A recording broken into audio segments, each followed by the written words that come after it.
अरे जिसके जीवन में संकट ना हो, परेशानी ना हो, स्ट्रगल ना हो, बताओ किसके जीवन में परेशानियां नहीं होती? बताओ किसके जीवन में स्ट्रगल नहीं होता? बताओ किसके जीवन में मुसीबतें नहीं होती? बताओ टोपी वाली भैया। नहीं, एक ऐसा है जिसके जीवन में नहीं है। बताओ कौन? एक ऐसा है जिसके जीवन में कोई संकट नहीं, कोई परेशानी नहीं, कोई स्ट्रगल नहीं, और वो है मुर्दा। मुर्दे के जीवन में कोई स्ट्रगल नहीं, कोई टेंशन नहीं, कोई परेशानियां नहीं। जब तक जियोगे तब तक जीवन में परेशानियां होंगी, और परेशानियों में भी जो खिल करके रहे वो गुलाब है। हवा चलती है तो गुलाब हिलता है, और हिल के जिस तरफ जाता है उसी तरफ कांटे चुभ जाते हैं। बोलो हाँ। तो कांटों में रहता है इसलिए महकता भी है और कीमत ज्यादा है। इसके कांटे नहीं है इसलिए इसमें महक भी नहीं है। गेंदे में खुशबू गुलाब की तरह तो नहीं है, इसकी अपनी कोई सामान्य खुशबू है लेकिन विशेष खुशबू नहीं है। बोलो हाँ। खुशबू इसमें है क्योंकि ये कांटों के बीच में है। जो संकटों में है, बुराइयों में है, उसी की समाज में कीमत ज्यादा होती है। इसलिए आपके जीवन में मुसीबत आए, संकट आए, घबराया ना करो और मजबूती से खड़े रहा करो। राम के जीवन में मुसीबत ना होती, 14 साल का कष्ट ना होता, तो राम को कोई ना जानता। कब आए कब चले गए कौन जानता? कितने आए और चले गए कौन किसे जान रहा है? बोलो मैया। राम के स्ट्रगल को ही तो याद करते हैं। 14 साल के लिए पिता ने वनवास भेज दिया, ना भेजा होता तो राम को कौन जानता? इसलिए दुनिया आपके सुख के दिन जानना नहीं चाहती, दुनिया भी आपके स्ट्रगल के, दुख के, संकट के, मुसीबतों के दिन जानना चाहती है। इसलिए कहता हूं, मुसीबत आए, संकट आए तो घबराना मत, बल्कि कृपा समझना। राम के जीवन में संकट ना आता तो राम इतने पूज्य ना होते। तो उन संकटों ने ही तो राम को महान बना दिया। मेरे जीवन में कष्ट आए, भगवान से यही प्रार्थना करो कि प्रभु मैं ये नहीं कहता कि कष्ट ना आए, पर उन कष्टों को सहने की ताकत आप देना, और जितना कष्ट देना चाहते हैं आप दीजिएगा, पर आप साथ रहिएगा प्रभु। हर हाल में आपका साथ न छूटे। सुख के पल कौन याद करता है? क्यों मेरी माँ? सुख से डरते सब हैं, सुख नहीं दुख से डरते सब हैं, पर जीवन का आनंद भी दुख में ही है। बोलो हाँ। सुख में तो व्यक्ति आलसी हो जाता है, सुखी व्यक्ति बीमार होता है। बोलो हाँ। सुखी व्यक्ति क्या होता है? आपके जीवन में भैया मैया, आपके जीवन में सुख आ जाए, बढ़िया बड़ा बंगला मिल जाए, आपको गाड़ी मिल जाए, कोई काम ना करना पड़े, 4 नौकर नौकरानियां रहें, आप 5 साल में ना बीमार पड़ जाओ तो कह देगा। आपके पास कोई करने वाला नहीं है काम, आप ही झाड़ू लगाती हो, पोंछा लगाती हो, रोटी बनाती हो, कपड़ा धुलती हो, आदमी सारा काम करते हो तो आप 80-90 साल तक निरोगी जीते हो। और यदि आपके यहाँ ज्यादा सुख सुविधाएं आ जाएं तो आप बीमार पड़ जाओगे, आश्रित हो जाओगे। क्यों? ये बात सही है कि गलत है? सुख हमें रोगी बनाता है, सुख हमारी आयु कम करता है, दुख हमारी आयु बढ़ाता है। ये बात सही है गलत है?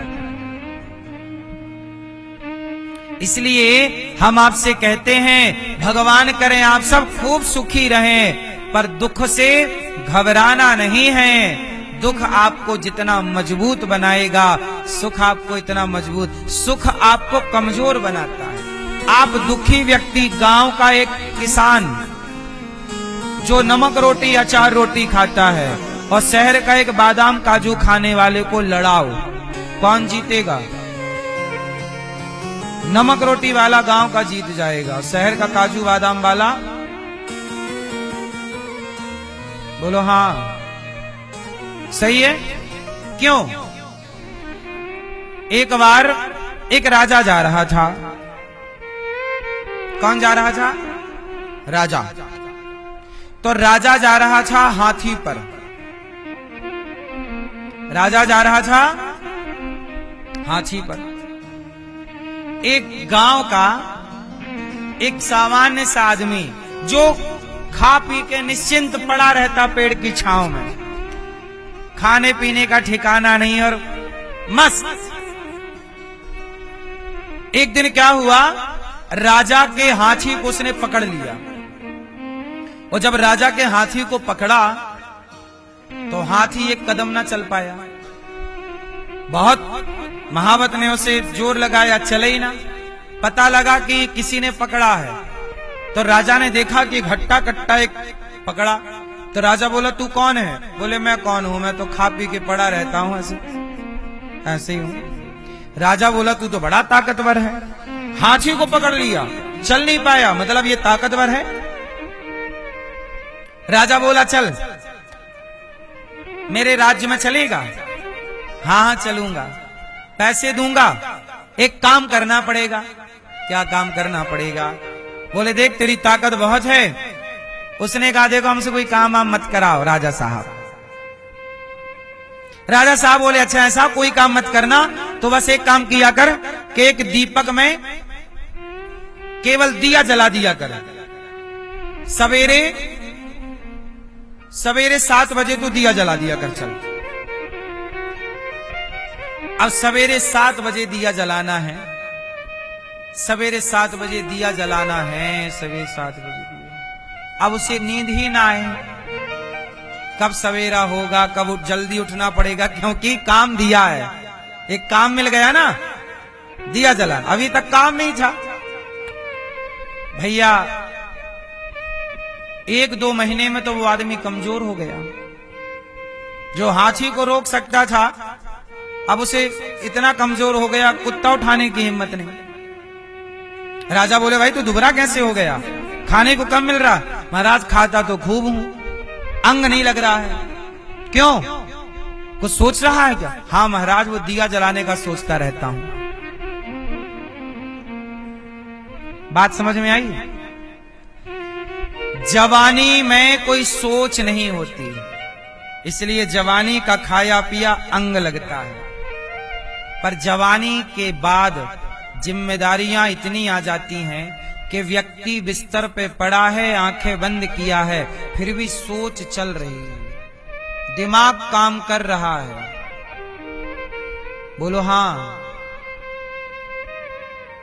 जिसके जीवन में सोच है, चिंता है, वो कुछ भी खाए, बादाम खाए, काजू खाए, पिस्ता खाए, हेल्दी कितना भी खाए, अंग लगेगा ही नहीं। और जो निश्चिंत है, कोई चिंता नहीं, वो नमक रोटी खाए तो वो बढ़िया है। इसलिए सबसे बड़ा रोग है चिंता का रोग। चिंता, सवेरे जल्दी उठना है, ये काम करना है, नहीं हुआ तो ऐसा होगा। इसलिए कहता हूं, जिंदगी जरूरतों के हिसाब से जिया करो, निश्चिंत रहा करो। क्या रहा करो? कोई तनाव नहीं, कोई टेंशन नहीं, निश्चिंत। यदि आपने चिंता की तो आप कितनी भी दवाइयां खाओ, कितना भी बादाम का हलवा और रस पियो, अंग ना लगेगा। उस खान पान से शरीर तो मोटा हो जाएगा, पर और अशांति हो जाएगी। क्यों, ये बात सही है हम जो कह रहे हैं कि गलत है? छोटे छोटे बच्चों को कोई चिंता नहीं है ना, कोई सोचते नहीं है, सो गए बिस्तर पर लेटे सो गए। उनका बच्चे भी सोते हैं, उनका दिमाग भी सोता है, लेकिन आप सोते हैं पर आपके सोने के बाद भी आपका दिमाग चलता रहता है। यहां रेस्ट नहीं है, खोपड़ी चलती रहती है। बोलो हाँ। इसलिए आपकी ऊर्जा, आपकी एनर्जी कहीं और खर्च हो रही है। इसलिए पूरा खेल यहां से है, मस्तिष्क से। शरीर की पूरी गतिविधि मस्तिष्क से संचालित होती है। इसे ही आप रेस्ट नहीं देते, इसी पे तनाव चलता रहता है, सोचा विचारी चलती है। क्यों इतना सोचते हो? आप लोगों से मैं कह रहा हूं, क्यों सोचते हो इतना? बेटी सयानी हो गई, सोच रहे हैं। हो गई तो तुम्हारे कंधे पे थोड़ी बैठी है, जमीन पे खड़ी है। शादी ब्याह हो जाएगी, तुम उसके लिए लड़का ढूंढते रहो, कार्य करते रहो। चिंता क्यों करते हो? सोचते क्यों हो? मुझे लगता है जिंदगी थोड़ी ही जियो, पर जिंदगी बिंदास निश्चिंत होके जीना चाहिए। हम 100 साल जिए और तनाव पूर्ण जिए तो जीने का कोई मजा थोड़ी है, वो तो घुट घुट के जीना हो गया। क्यों दादाजी, क्या कहते हैं आप? सही है? कैसे जीना चाहिए? बिंदास जिंदगी जीना चाहिए, मुस्कुराते हुए, खिलखिलाते हुए, निश्चिंत होकर के। अच्छा, निश्चिंत कौन हो सकता है? उत्तर दो। निश्चिंत कौन होगा और कब होगा? मैया, पीछे वाली मैया, लाल मैया, पीछे वाली सिर पे दुपट्टा डाली है, आप बताओ निश्चिंत कौन होगा? आप मैया हैं? हमने मैया से पूछा, भैया खड़े हो गए। सही है। मैया देखो जल्दी बताया करो ना, भैया के पास जवाब तैयार है। चश्मा वाली मैया गुलाबी,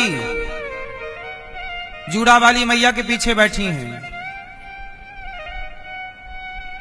मैया, ओ प्यारी माँ, यहां क्या देख रही हो मेरी माँ? वहां क्या देख रही हो? बताओ। मास्क वाली बहन के बगल में गुलाबी मैया, मास्क मैया ने भी तो लगा रखा है। बताओ। सबसे क्या सवाल था हमारा? क्या? निश्चिंत। सबसे निश्चिंत कौन है? सबसे सुखी कौन है? निश्चिंत मतलब सुखी। सबसे निश्चिंत कौन है? टेंशन मुक्त, चिंता मुक्त कौन है? जोर से मैया बताओ, सबसे चिंता मुक्त कौन है? कौन हो सकता है? कैसे होगा भैया? है जो भगवान के भरोसे रहेगा वही निश्चिंत होके सो सकता है, रह सकता है, जी सकता है।